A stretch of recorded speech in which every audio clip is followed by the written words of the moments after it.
This is part of a series on ASDOOM and ASDOOM2.WAD. E1M4 is described as the original location for experiments on the teleportation gateways. Yep, it's a teleporter map, a little more confusing than Deimos Anomaly, but not nearly as bad as Limbo.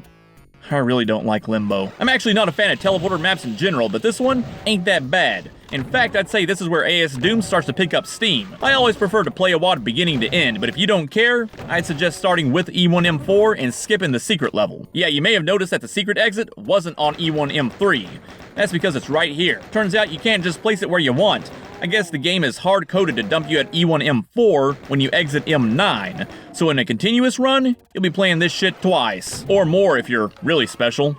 You are watching this, so I wouldn't be surprised. Andy Shepard was well aware of this little foible. I suspect it was done to conform to his Mandingo-esque backstory. You'll see what I mean in the next video. In the text file, he says that you can look upon this as a chance to restock your ammo, and that, quote, play balance has been adjusted accordingly. I really don't know what the fuck that means. Also, you'll be swimming in both shells and cells.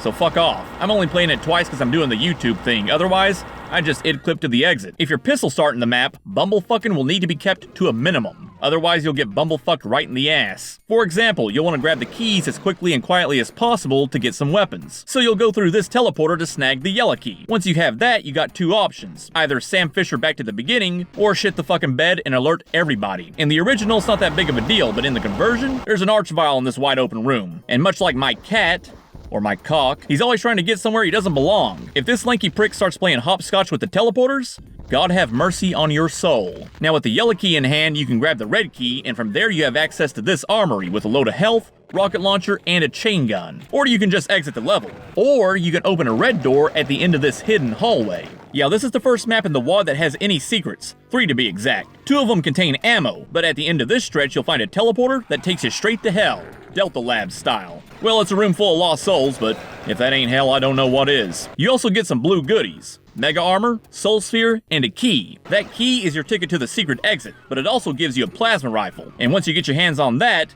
you'll have enough cells to delete the entire map. That exit is accessed via the top of this huge pillar, by the way.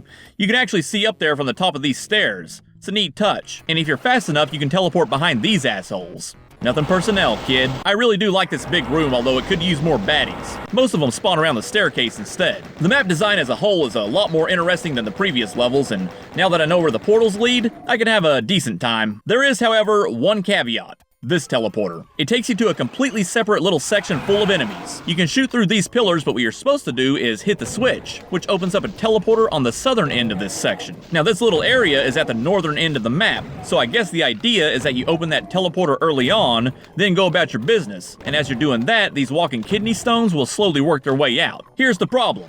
It was designed by an asshole. Look at it. First the demons have to escape this thing, then find their way down the narrow corridor, and then walk into the teleporter. It's fucking stupid, and I use IDDT every time. Here's what you do. Portal over to this room, then get on the step that's due south of that corridor. Once you've done that, you can get your oil changed, make a sandwich, rub one out, do whatever the fuck. And by the time you're finished, everybody should be out of there. Then you get to play hide and seek trying to find them all. It's without a doubt the worst part of an otherwise okay map. Making a decent teleport closet isn't as easy as it sounds, but this ain't the way to do it. The rest of the stage is a little confusing and not very challenging, unless you get caught with your pants down, but it's an improvement. I think I'll give it 4.5 out of 10.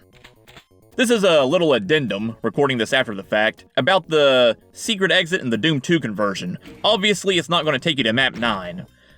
When I played it before, the first time, it kept taking me to map 4. It kept restarting the map, basically. So I just assumed that's how it worked. But then, when I was actually capturing footage for it, I noticed it was taking me to both map 4 and map 5. Like it was functioning like a normal exit for some reason. So that got me a little curious. I booted it up again, and that time, every time I took the secret exit, it put me back to map 1. So I really don't know what the fuck is going on. So if you take the secret exit in the Doom 2 conversion, you're kind of rolling the dice on which map you're actually going to wind up on. So, you know, beware. You've been warned. Yeah. Later.